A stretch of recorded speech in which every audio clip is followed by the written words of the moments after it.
Where to Hunt podcast. It's okay. Hi, I'm Dan Small, host of Outdoor Wisconsin, and I listen to Where to Hunt. It's okay. I'm Kurt Geyer with Working Class Bow Hunter. I listen to Where to Hunt podcast, and it's decent. It's all right. Hey, this is Bud Fisher with Catching Deers, and I think the Where to Hunt podcast is all right.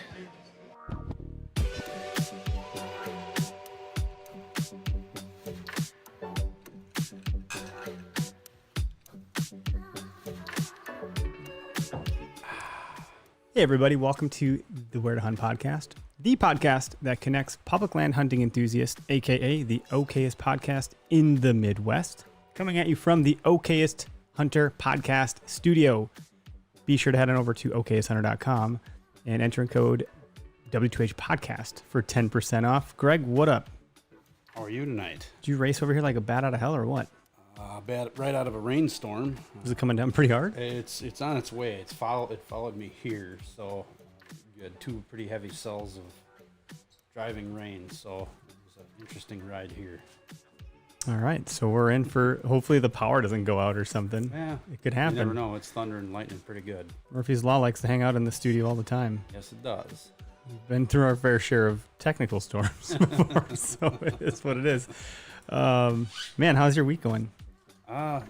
Feels like it's Monday, even though it's Tuesday. It's confusing. I was like, man, maybe he doesn't know what day of the week it is, because I almost didn't know. Oh, I knew. All right, well, that's good. Been shooting your bow? No, I have not. Not yet. All right. Been messing around with some trail cameras.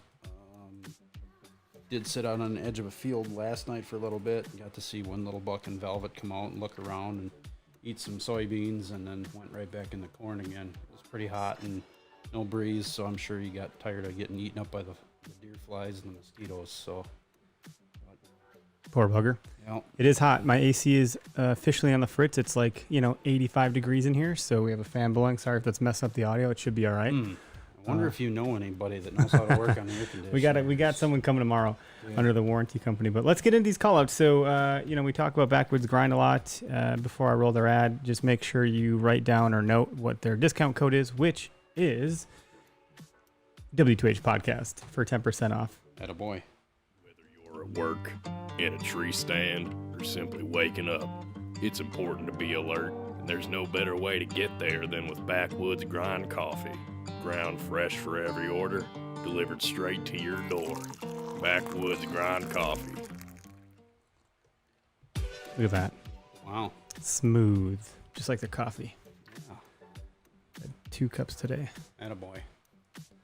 Our buddy Tyler has like 4 or 5 cups. My wife has like 4 or 5 cups a day. Thirsty. Jeez. Needs that extra energy. My goodness. Deal with you. I guess so. I guess I'm naturally energized, so maybe I don't need that much. But Don't need much. all right, rolling on to Gumleaf USA. Be sure to head over to gumleafusa.com. These boots are their boots, by the way, in case we didn't mention it. They're rubber boots, 85% natural rubber, handmade from scratch. So they're really, really high quality. They're super durable. The Vibram sole can handle like a million different flexes or something like that. Just good company, good ownership, good product. Be sure to head over there. And if you like what you see and you want to pull the trigger, W2H 2020 is their discount code for 10% off for their big ticket item. And, the Vector Custom Shop's all you, buddy. Yeah. I'm rocking that. So if you're looking for a custom built to your spec type of arrow, go check out vectorcustomshop.com. You can get them just about any spine that you want, built to your spec with however you like it weighted up front, whether it's 45 grains to 175 grains. They're rocking the Ethics insert-outsert system up front. And if you decide you want to just try some out, they have a test pack. It's a 2-pack. You can pretty much tell them how you want them built, if you want them 2 different ones or 2 of the same. Get a test pack and see how they fly, play around with them, and then you can step into a half dozen or a full dozen. And if you decide to commit to purchasing those, you go to checkout, use discount code the word. I did it again. Bird is the word. Bird's the word. word where, the number 2, and the word hunt. Where to hunt will give you 10% off Vector Custom Shop. Ooh, yeah. How about that? How about that? Let's bring our guest on the do line it. with us today, Chelsie Wilkey. And hopefully, Chelsie, I didn't mess up your last name. It seems simple enough that I didn't have to ask. How are you doing tonight? Doing good, and you said it right. Boom, look at that. I don't know if you know Yeah, this, but boy. it's a thing. I usually butcher them. Not on purpose. I think that he looks at some of the last names, even if they are simple, and he does butcher them just because. Yeah. No, I'm not that mean. I'm not that mean. But yeah, thanks for taking time out of your busy schedule to be on the show with us tonight. I know we had corresponded on Instagram for a little while, and you had some interest in popping on. So I don't know why you'd want to hang out with us, but hopefully, I don't know, you know what you're getting into here. Yeah, a couple of guys from Wisconsin. Well, we'll really see wanna what we're talk getting to us. into. Yeah. Well, tell the audience a little bit about yourself. Who are you? Where are you from? What do you like to hunt? Public, private, type of animal, weapon of choice, all that good stuff. All right, well, I'm Chelsie Wilkey. I am from central Utah. I am a public land hunter. My favorite animal to hunt is mule deer, but I'm game to go and hunt anything. Here in Utah, we have the ability to hunt just about anything you want. So it's really nice. We don't have whitetail, but that's on my bucket list of things I'd like to hunt later on. I'm a team member on Real Camel Girl and on Girls with Guns. I'm a big advocate for women in the outdoors. I go and help out with the ladies' hunting camps during the year. I won't be there this year just due to COVID. Can't do much traveling, but yeah. About me, my weapon of choice is rifle, but I do enjoy muzzleloader. I will be hunting public land muzzleloader mule deer this year at the end of September. Cool. Rock on. How many years have you been hunting mule deer? I got my hunting license. We could start hunting when I was 14, and I'm 28, so 14 years. Very Nice. cool. So it's something that your family did, and you carried that tradition on. Yep. We've all been mule deer hunters here. Family has been, and we've gone to deer camp every year with my grandpa, and just kind of continued it on. That's a cool Now tradition. I get to take my little girl. Good for you. That's great. I mean, that's a big animal. I mean, it dwarfs a whitetail in some sense. I mean, not completely, but they can get big bodies. Certainly big racks too. But how are you? What's your hunting style? Like, what do you, when you go to hunt a mule deer, like, are you packing out or, public land? It's pretty vast out in Utah. Yeah, so the end of September is actually really hot. So we'll follow up right after the archery hunt ends. And then kind of just depends. The one area we go to is nice and flat, which is really nice if you shoot one there. But that's not my luck. My luck is that I shoot them at the bottom of a really steep rocky cliff and then have to quarter them out and pack them out, and it really sucks. So we go from one extreme to the next. Goodness gracious. And if I'm not mistaken, like there's plenty of photos of you hunting mule deer on your Instagram profile. Like, how many have you tagged? I think I've only went like 3 or 4 years since I started hunting of not actually shooting a deer. And that's usually the years that I don't draw a tag out of the draw. So, but we've kind of figured it out where one year we'll put in for rifle, and then if we draw, then the next year we put in for muzzleloader. And so we can kind of make sure that at least either my husband or myself gets a tag, so we got meat for the year. That's good. So you're eating the meat and stuff like that. That's probably one of the best benefits of being a hunter is the ability to fill your freezer. I've never hunted a mule deer. Greg and I are starting to plan an elk hunting trip, likely to Colorado. So that'll be the biggest game I'll be after. But that's in 2021. So we got a little bit of time to go before that happens. Right. We do. But honestly, mule deer has always been kind of an animal I've always wanted to chase as a kid. I remember picking up the King's Outdoor World magazines from the store and looking at some of the monster mule deer from out west, Utah and Arizona. and just going, yeah, I'm gonna go chase one of those someday, and haven't done it yet. So putting in for points in Arizona on the strip, it'll probably take me till I die till I get enough points to get that, but I'm gonna keep trying. Yep. Looking for other places to just get my feet wet with mule deer hunting anyway. So it's always been a cool creature to me to go chase down. Well, I'm, based on the... They are. Oh, go ahead. Go ahead. Sorry about that. I'm really good at interrupting. I promise. I'll You're try good. not to do it more. You're good. I'm just saying that yes, they are. I just was agreeing.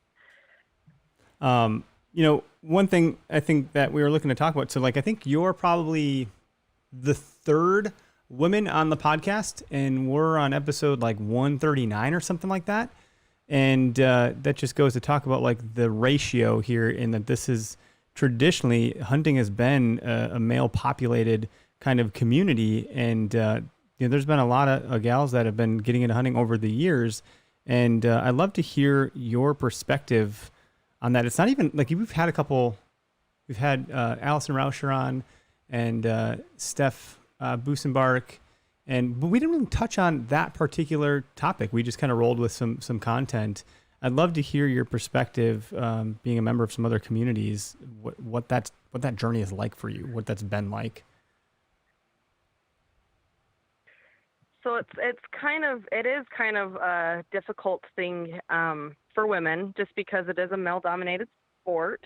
But what's really fun is when you walk into like Cabela's or Bass Pro, or out here in Utah, Sportsman's Warehouse, and you go and you're looking at optics or rifles or something, and the sales clerk will look right past me and look at my husband and ask him, well, so what are you shopping for? And he goes, oh, my wife's just looking for some stuff. They kind of just look at him like he's insane. And then I'll start asking him some questions about about the bolt action between these two rifles, or if the packed powder works great in these muzzle loaders because it works better for the terrain we're in. And I'll just start asking a bunch of questions, and you can kind of just see like their eyes kind of grow, like, is this girl serious? She knows what she's talking about. And I think that's kind of the thing that people don't realize, is that just because we're women doesn't mean that we can't be knowledgeable in this sport as well. And it is growing, though. I'm part of Real Camel Girl. I'm one of the original team members. And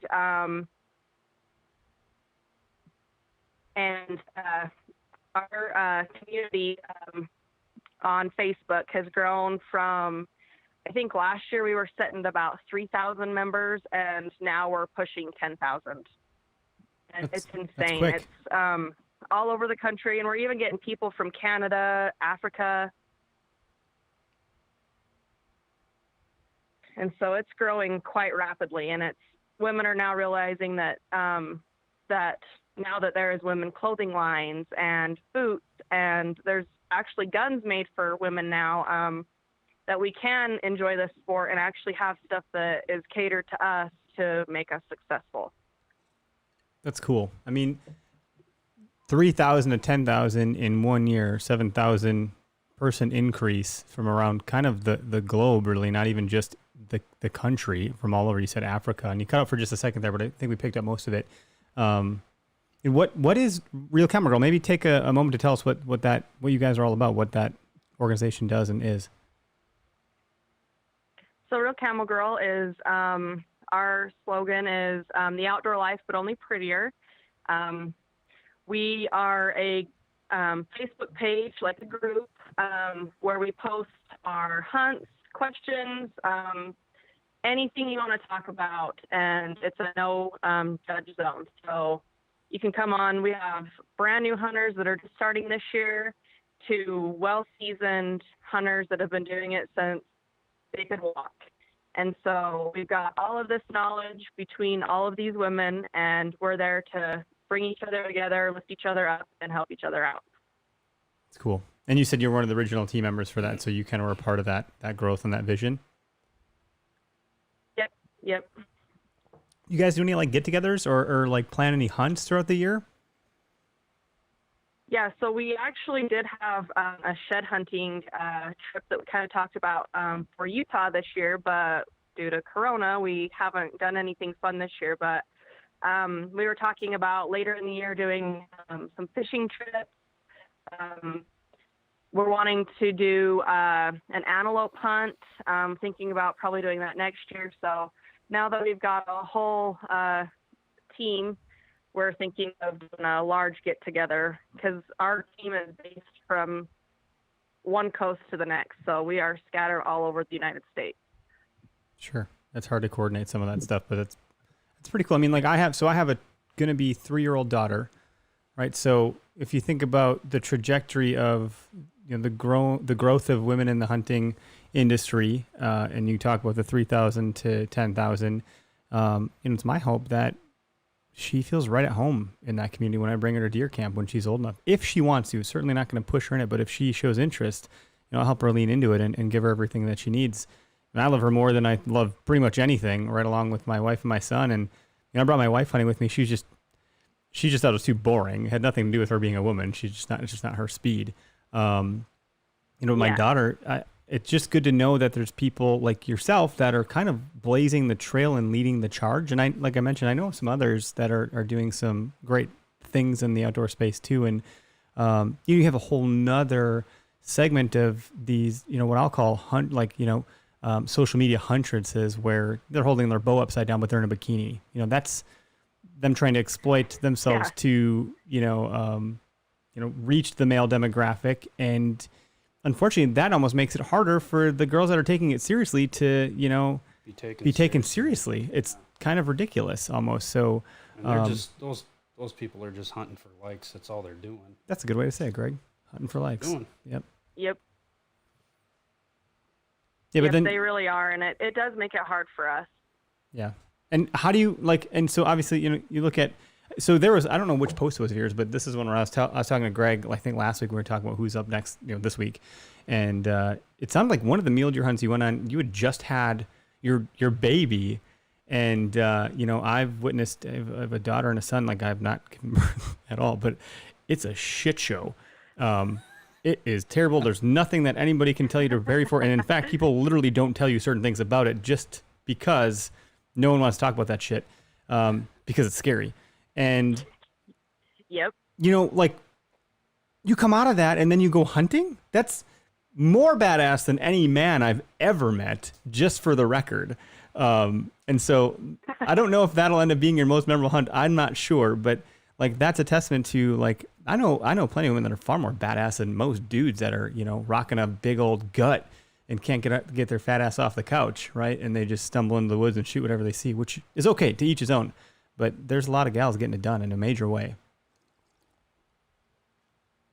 Yeah, I ended up having my daughter at the end of June, so June 27th, and then I drew a muzzleloader tag, and that was the 3rd week of September.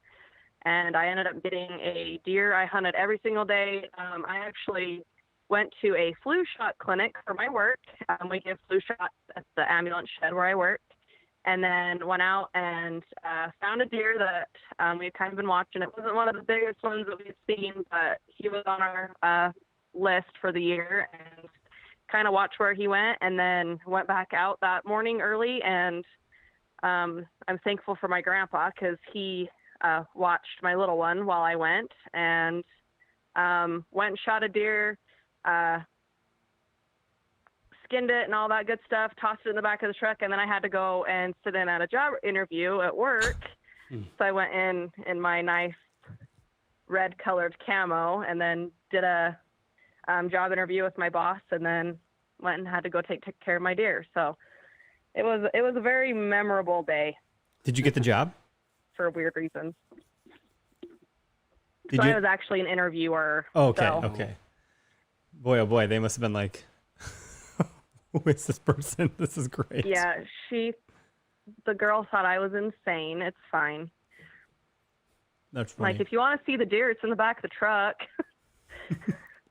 Or you could have told her that this is the person that you're replacing. They got a little wise with us, so this is what we had to do. You probably wouldn't have played. I should have. Well. God, that's a missed opportunity. Yeah, see. Yeah, Greg's. You'll know that for next time. He's quick-witted like that. He's got the quips. Yeah. Hindsight's 2020 there, Greg. That's right. That's right. Easy to think of after the fact. Man, so that's fascinating. Like, what what does the future look like? What are some of the things on your agenda going forward? Sort of maybe like planning some hunts, or you mentioned you have a daughter, so what types of things would you like to see changed in an ideal world? Like, what are the things that, like, I don't kind of rub the industry the wrong way, short of what we just mentioned? What are some maybe anecdotes that you could share with us that you experienced as a female hunter? Well, for my daughter, I would really like it if Camel companies, just because it's women, it doesn't have to be pink. I don't know why that's a thing. We just think that because it's pink, it's for women. Like I said, I'm on the team for Girls with Guns, and absolutely love their clothing line. They use teal instead of pink. Much better color choice. I would really like to see things continue kind of how they're going now. Most companies are, looking at creating different styles for women. They're even getting more like styles for youth, where it is more like girl size youth instead of boy size, because there is a big difference between my 1-year-old and my friend's 1-year-old that's a little boy, and it can make a big difference in the size.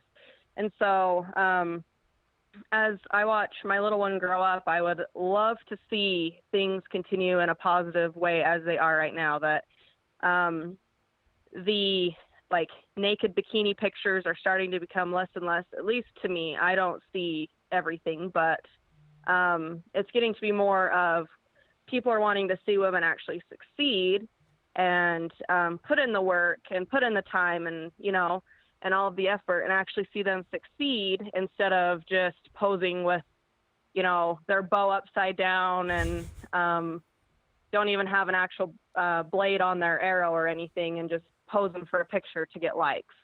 And so I would really like to see this trend continue on as I watch my little one grow up, because she's already expressed an interest in it. I mean, she's still only 1, but she is obsessed with the deer head hanging in our house, obsessed with the pheasants hanging in our house. And so I think she's going to end up being just like me and wanting to grow up. And when I was young, when I started at 14, I wore size extra small men's Camel, and that's all that they had. And I just barely got a full set of actual women's Camel with boots only 2 years ago. So it's still kind of a new thing to have a full line of women's Camel with boots and everything, and be fully outfitted in women's gear. And so it's slowly getting there. It's just taking time. Sure.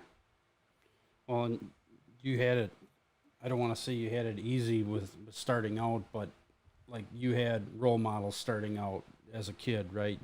You grew up with it. Yes. If, say, someone came to you and said, another woman said, hey, I'd like to try hunting, where do I start? I mean, is that something you would be all about, taking somebody under your wing and doing, showing them how? And oh yeah, of course. And that's what Camel Girl is all about. There's actually a couple girls that I met at the ladies hunting camp in Utah, and they kind of wanted to get a feel of what hunting was all about. We have beginner, intermediate, and advanced classes, and they took a couple rifle classes with me, and they took a couple bow classes with some of my other friends, and they absolutely fell in love. And they drew out a deer tag, and they'll be hunting rifle mule deer this fall. So totally game for that, and it's awesome to see fellow ladies find an interest in something that they can do as a family, because this is a 100% family-oriented sport. Sure. Yeah, the tradition is like the thing that I probably love most, and some of the traditions and just like the routines that you take to prep your gear and get ready, and whatever it is you're going through, as well as like the camaraderie and tradition that comes with returning to deer camp every year or what have you. Greg, that's a good point though. Like, for anybody, man or woman, like if you don't have someone to mentor you through what it's like to get into, you just have no idea where to start. And if you're a woman, that sense of how to start is significantly more difficult. That curve is a lot steeper. And if you walk into a store thinking you are finally jacked and excited enough to make that commitment and they don't have anything that is for you, it's a pretty disheartening feeling. Absolutely. It's like going to another country and not knowing the language and not being able to read any of the signs. You just feel like you don't belong. And you don't know where to go. You're like, how do I navigate this? And then you start running searches online. And you're like, there's really nothing here. But it sounds like, that definitely has changed. It's interesting to hear the pink camel thing. I remember when that came out and there's a lot of controversy around it for some reason. I think some of it's just to do with like the blaze orange is such a stark color that it does have to meet some sort of safety requirement. So if teal can meet that same objective, that's not naturally occurring outside, teal and pink and orange. I don't know what other colors fall, on that spectrum. Not too many, and I don't think teal really passes as a safety color here either. It's pink or Nope, orange. it does. Yeah, so the teal is actually just more for like their logo and stuff. But I know that some states have passed the fluorescent pink as a safety color. We did. But like if I were a woman, I wouldn't want to wear pink because I wouldn't want to be standing out as like, hey, I'm the only woman in the forest. That's freaking scary when it's all males. And now you're out in the middle of nowhere. And if you're really a loner and you're by yourself, like I wouldn't wear that, No. It's like an invitation to say, hey. Yeah.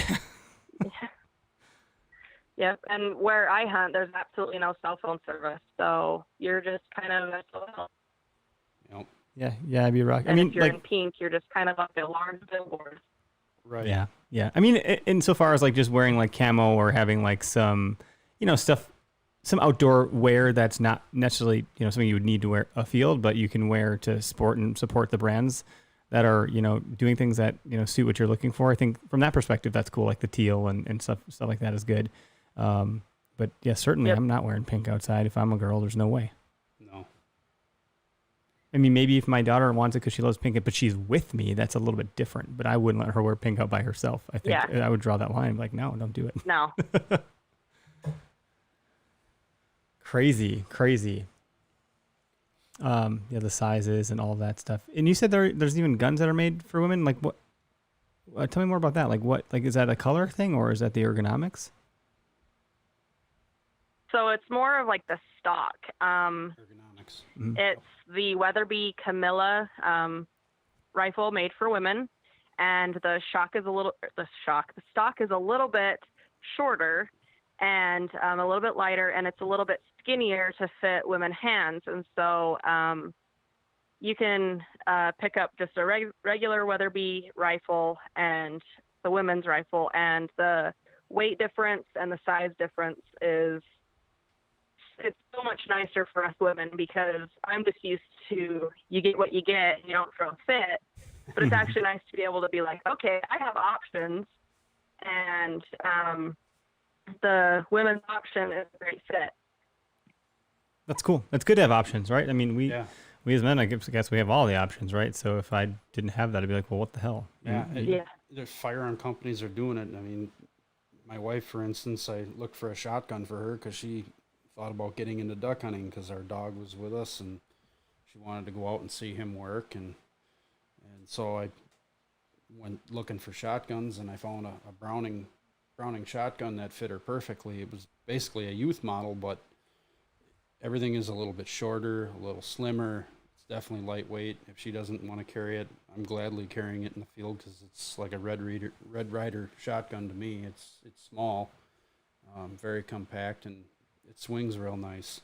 But to your point, everything is shortened up. The ergonomics are much better for a smaller frame shooter.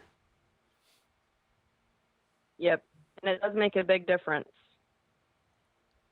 I can imagine. I mean, like one of the topics we haven't hit on yet is like ethics and conservation. What kind of role are you playing in that side of things? So I am part of the Mule Deer Foundation here in Utah. I haven't been on any projects this year just due to COVID. just trying to stay away. I'm already exposed to it at work, so trying to stay away as much as possible for my little one. But just north of us a few miles, they just put in a bunch of guzzlers for the mule deer and the elk. And with that, we've actually seen the deer herd grow astronomically in the last 5 years. I took my husband on one of his first hunts, and he shot on his first year, and we had a hard time finding anything with antlers that year. And that was probably about 9 years ago. And then we're actually celebrating our 5-year anniversary. So the last 5 years, we've watched the deer herd go from a 2-point unit to where we hunt to now it's like, hey, we actually have decent options to where we're not just looking for one deer. We've got 5 on the list of deer that we can, that we would be totally satisfied with going after on a general season unit. And so we've watched the genetics come back. We've watched the deer herds actually grow quite well.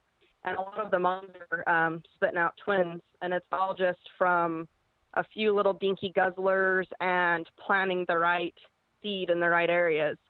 And so we've given them more food and more water, and the deer herd here has grown so much, and just conservation out of that has tremendously helped just in our small little area. But I know that on the Provo River, which is about 30 minutes north of me, the June sucker is an endangered species here, and they're actually starting a new project on that to create like a little safe haven on the Provo River for them, especially one of the large breeding grounds. And they've already seen numbers double on that. And so Utah is making just some small changes, small tweaks here and there on some conservation type stuff, and limiting the number of like permits to give out for certain areas. And me as a hunter and a fisher, I've seen the changes on these small little tweaks, and it's made a huge difference, especially where we have a lot of out-of-state hunters that come here, and a lot of guiding here. I don't know if they've noticed it as much, but for someone that's lived here my whole life, it's kind of crazy to watch the deer herd go from you're searching for a little 2-point that's barely legal to now saying, okay, well, we can actually let him grow, and let's wait for one of the bigger ones. Sure. So it's kind of crazy to see things go, but Well, in 5 years. I never thought I'd see the day that I'd see it. Yeah. Yeah. I guess that was kind of a question I was going to lead up to is if you're seeing more people let them go so they can grow kind of thing. They're letting them pass, or is there APRs where they're regulating? You can't shoot the 2-point. You got to go to a 4-point or a 3-point or whatever. Or is that part of why maybe you're seeing an increase in deer quality and numbers? So no, our unit has not changed at all on what you can take. It's just the antlers have to be 6 inches, but there is a couple units down in southern Utah that did that for a couple years, and their deer numbers came back great. But just with our area, Utah is just a desert, and so the water's kind of hitting the same thing. And I think that they kind of finally realized that the deer were having to travel so far up the mountain to get water once the springs dried out down lower, and they just couldn't do it. It just was too hard on them, and so they did an experiment and put in a couple guzzlers, and did very that year, and so did the deer, and so they put in a couple more and put in a couple more and put in a couple more every year leading up, and I think that's all that they needed. And then they had a couple wildfires come through, and so they reseeded with not only sagebrush, but with some different types of grass to cater to both sides of the deer and the elk. And it came back with a vengeance, and the summer feed is just prime for these deer. And so they're putting on great growth. They've got the water that they need, and the nutrition is top-notch pharma such as sagebrush, because I don't know if you guys have heard, but mule deer doesn't really taste that great because they do eat sagebrush. But when they're actually eating grass and stuff with better nutrition, I mean, you guys obviously see that with whitetail too, that you get great growth if they've got great nutrition. And so I think just the change in feed and having that water more readily available, we've just made a big change on how things are working here in central Utah, and it's been a great change for them. That's awesome. That's a great conservation effort on their part then to notice what they need and actually put, plans into action and put up the guzzlers and plant the right kind of food for them. Because, they're using calories to go from the lowland to the highland to find water otherwise. And if they can't find the right calories to replace what they're burning, their quality of life isn't going to be so good. And the fact that you had a hand in that, like you're directly involved, like it's demonstrable the difference that you've put in. You have a direct correlation with that success, even if it's a small bit of it. And then you as a hunter, you get to appreciate it even more. Yeah, and it's nice to see your handiwork actually pay off when it comes to hunting season. Yep. We had a couple comments come through. One of the comments, the connection's a little garbly. I don't know if there's a different spot in the house for the cell reception. It might be a little better. Someone said they're hearing only a little bit of what you're saying. So I'm gonna call it out real quick for them to see if we can maybe improve the quality there a little bit. Let me readjust. All right. Let's try this. I moved a little bit. Okay. Nice and I live clear. in the middle of nowhere, so. Yeah. You did say cell reception is pretty spotty just out there in general. We have a friend that lives in it's not Salt Lake, but somewhere outside of there. Who's from Wisconsin. They moved there like a couple years ago, and the Snapchats or whatever like that my wife follows her on and shows me like, oh, there's a moose, oh, there's an elk, oh, there's like, it's just absolutely gorgeous. But yeah, I'm sure cell reception takes a backseat to the views. Yeah, it does. It really does. I can stand in one spot at my house and get no service and literally move a foot and have 4 bars. Well, the foot you moved sounds better service. now. It's insane. Yeah. That's great. You're doing a ton for conservation then on the mule deer side of things. Do you have an interest in elk, or is mule deer like whitetail's my thing? Like I'm not interested in much else other than elk because of what everyone says about them. So I'm really excited to give that a shot. Are you gonna expand your horizons? I know you said whitetail is like definitely on your hit list. Yep. So the unit that we hunt for general season mule deer is actually a limited entry elk unit, and I've got 14 years worth of putting in for that, and I'm just waiting for the day that I draw an elk tag up there. Sure. So that's pretty cool. And you're pretty much already set for it from a gear standpoint. You have everything you need to go hunt them, right? Yep. So pretty much nothing different other than size. And that's the cool. meat tastes better. Yeah. So how do you prepare your mule deer? Like, how are you said they might not taste as great based on their diet. And it sounds like some of that habitat's improved based on the efforts you've been talking about. But how are you preparing that meat?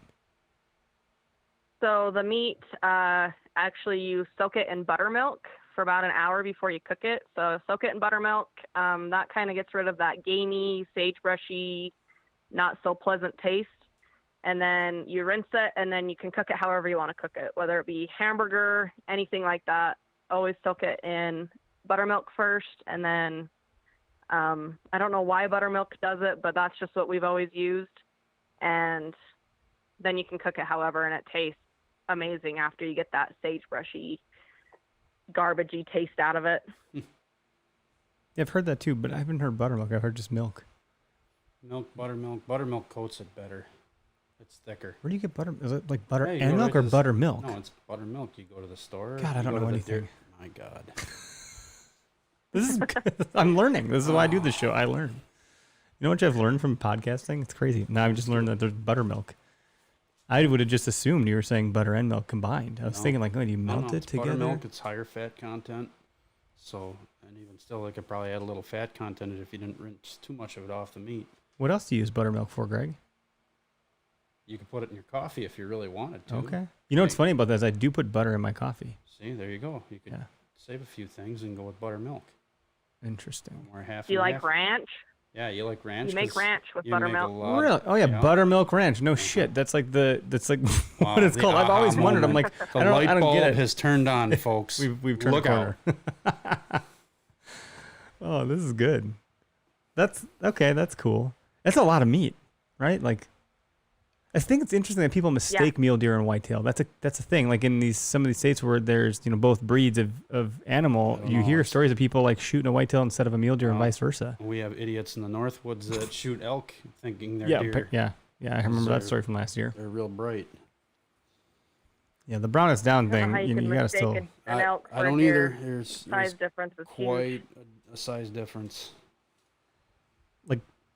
Triple the size. Yeah, more than that. Someone shared a trail cam photo with me the other day of like a whitetail walking past, and then moments later, an elk, and it's like, holy shit, holy shit. That's a big difference. Yeah, Quite a bit more venison on the hoof. no doubt. Wow. And you're in. It sounds like you're in healthcare. Is that a good assumption? Yes. How much of that stuff comes to the I field work with on you? an ambulance. Okay, on an Okay. ambulance. Gosh, so it's like You're a medic. Yep. Cool. I rode an ambulance New Year's of this year. My going to be 1-year-old son had an allergic reaction to dairy the first time we tried to give him formula, and it got bad quick. So an ambulance scooted themselves over here real fast and gave him some epi, and obviously he was okay. So the folks that do that kind of stuff, I couldn't imagine taking a newborn into my hands and making sure he's okay. Yeah, it's. I never thought I'd be able to do it, but it's just kind of it's your job, so you just do it, and you don't even think twice about it. I don't really know how to explain it other than it's just your job, and you just do your job, and I absolutely love it. That's cool. That's cool. I think it'd be, if I were like for your husband, it's got to be nice to have someone who knows what they're doing. Like if he takes a stumble or something like that, like there's a good chance you can fix him up pretty good, or at least have a good concept of what the hell's going on. But if something happens to you, like who's going to help you? It's fine. I'm the mom that just says, "Oh, you'll be fine," and then if it's still hurting a couple days later, then we'll go get it checked. So I'm like, usually it goes away. If not, then we'll go get it looked at. Sure. And so I don't know. That's just me, but How many? This is a totally different topic. But like, how many calls do you see in like a typical evening or morning? so I work 48-hour shifts. So in a 48-hour shift, we usually average right now the kind of things that are opening back up in Utah, we're averaging like 8 calls a day for our small rural area, which is a lot because last year we only averaged 2 a day. So we're up a lot of calls this year, and they've been like pretty like random calls, honestly, not our typical elderly falls or your car wrecks. It's been kind of odd this year, but keeps us on our toes. Sure. Many COVID victims at all, or COVID patients? I haven't yet. So, Lucky for but you. where we're at, I think we've only had like 4 or 5 cases, and we're literally in the middle of nowhere. So, And 48 on, that gives you some time off, I suspect, for hunting. So I think from that perspective, it's probably a pretty good profession, huh? yep. So I work 48 hours. So I work for 2 days, and then I'm off for 4 days. So I have a pretty good hunting schedule. Oh, That's great. I mean, those 2 days got to be really long and difficult, but so how much of that does that first whole day like sleeping? So it's really only 3 days? Not really. It just depends. Usually I get off at 6, and then my little one doesn't get up until like 8:39, so I can come home, grab a couple extra hours of sleep, and then be fine for the day. If I'm getting off work at 6 and then I'm going hunting, I just literally leave work and I'll just go. But it kind of just depends. We kind of go in spurts where we have a lot of day calls, and then we'll kind of flip-flop and just have a whole bunch of night calls. And right now we're in day calls, so it's really nice. I get to sleep, but That's a blessing. Yeah, with the little one around, as well as anybody, that sleep is kind of this mythical creature. You don't really get it very often. it is. That's what I'm going through. It's like as soon as you get onto a good pattern, it doesn't last long. It just changes, the moment. Yep. They start getting teeth or just decide they don't want to sleep that night. Yep. And They you're just wanna watching party. Mickey Mouse Clubhouse at 3 a.m. Oh God, yeah, the Mickey Mouse. Okay, I'll stop. Just don't show her Blippy. That's the one that I would recommend if you don't want to get that guy in your freaking head. Or chip and potato. Oh. Keep that junk off TV too. Yeah. Chip and potato. I've seen that one too. There's so many. They got to make some hunting ones. Good luck. Yes, with they that. do. Something better. Yeah, that'd be good. Well, this might be a great time to transition. If we may have already touched on it, but I'm not sure because we told you not to tell us. But we'd love you to share your most memorable hunt with us. It's one of our favorite parts of the show. Well, my hunt last year that we talked about was pretty memorable, but not last year, but the year before, my grandpa actually shot a deer that we were after for 3 years. We set up some game cameras in a new area and got this really wide 3x4 on our camera, and we named him Dream Buck. A lot of people were after him. Huge body, gorgeous antlers, nice and dark. He had been in the pine trees, and just gorgeous, gorgeous deer. No one ended up getting him that first year that we had laid eyes on him. The next year, he kind of changed up his antlers a little bit and ended up being a 4x5 with a small extra off of the one side. Added on more body fat, bulked up a little bit, and we only seen him one time that year, and that was in velvet, and it was the end of August, and we never had him on a camera ever again that year. We did see him about like 1,000 yards away through a spotting scope in November during the rut, and then never seen him again after that. The hunts were over by then too, so it was just a good view of him, knowing that he was still alive. And then on our third year, he frequented the camera that we had almost daily for the whole month of September. And then my grandpa was the only one that had a rifle tag that year. And once it came October, he disappeared off the cameras. So we just kind of were living on a prayer, and didn't see anything opening morning, just tons and tons of people. And then on the second morning, we went out for a ride and seen 2 spikes in a small little gully that we had a camera set in. And that's all we had seen all morning long. Tons of people again. And my husband was like, well, let's go check that gully one more time, and then we can go back and have breakfast. And so we drove the 4-wheelers back down, and we're sitting there, and I'm sitting behind my husband on our 4-wheeler, and my grandpa's on his own. And they're like, oh, it's just the same 2 spikes. And I'm like, I don't know what you guys are looking at, but you should probably get your gun. My grandpa looks at me, and he gets like kind of puffy chest, like, well, I'm not shooting a spike. And so I'm like, look in between the spikes in the oak brush. And so he looks, and I just see like his eyes grow, the excitement builds. And at the time we didn't know that it was Dream Buck, but made an excellent shot, only ran 100 yards and dropped. So my husband and my grandpa drove the 4-wheelers around to the other side of the gully where there was another dirt road. And I made the trek through the gully and just sat there jumping up and down waiting for him, because I knew exactly what deer it was once I walked up to it. And my grandpa ended a 3-year quest on Dream Buck that year, and so we got him mounted up for him for Christmas, and that's our most memorable, because we chased that deer for 3 years. And my grandpa always said that back in the day they used to do a contest. If you shot the biggest deer, then you would win a Jeep. So he always said that it has to be big enough to win a Jeep. And so he ended up getting a deer big enough to win a Jeep. They don't do the contest anymore, but it's a Jeep winner, and it's hanging on the wall now. So Someone's got to buy that man a pretty Jeep. fun. Whoever's listening, who's got cash in deep pockets, we got to get him a Jeep. Yeah, if I had extra cash, I'd get him a Jeep. But That's super cool. That's a great story, and it's great that it wasn't your buck; it was your grandfather's, and it's still super special to you, obviously. Yep. So that's a cool story for that reason, especially like in the fact that you chased him for 3 years. That's my favorite deer. And you knew walking up to it that was a deer? That's crazy. You must have spent a lot of time looking at photos of that deer. So we did. We had lots and lots of photos of him. We probably had him. We had him on camera through the month of September in the morning and at night. And he would use that little gully to go get water. And so he had a hook cheater off of his right side. And then his back tine was shorter than all of the others. And so he kind of was funky on that side.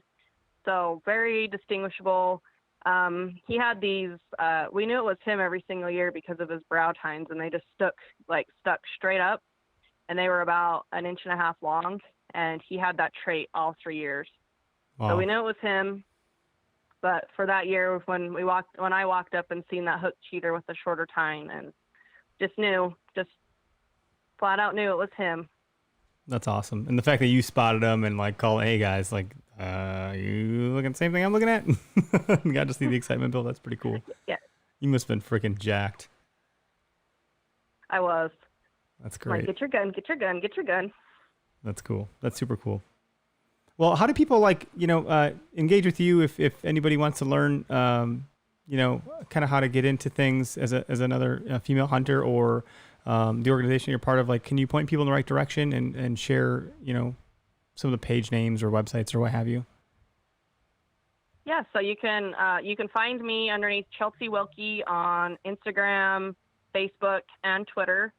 And then if you're looking for Real Camel Girl, it's just Real Camel Girl, but the reel is like a fishing reel, so REEL Camel Girl. And you can find us on Instagram and Facebook. Cool. Rock on. Do you guys have a website yet or no? Yep, we do have a website, and it's just realcamelgirl.com. Got it. Cool. I suppose that most people Keeping it super simple all the way around. That's good. That's good that you found the name that you can get everywhere. That's awesome. Well, thanks again for your time. It sounds like you got lots going on, and COVID's kind of screwed up a few of those things that it has for most, unfortunately. We're all trying to navigate it as best we can, and this is one thing that we find a lot of joy in doing, is talking to people from around the country about deer hunting. So thanks again for your time on the show tonight. Yeah, thank you. Yeah, thanks for having me. Cool. Well, we'll end the live feed, and for those that know, we produce the same night, so this thing will be live in podcast land, the next few hours. So everybody have a good night. See you.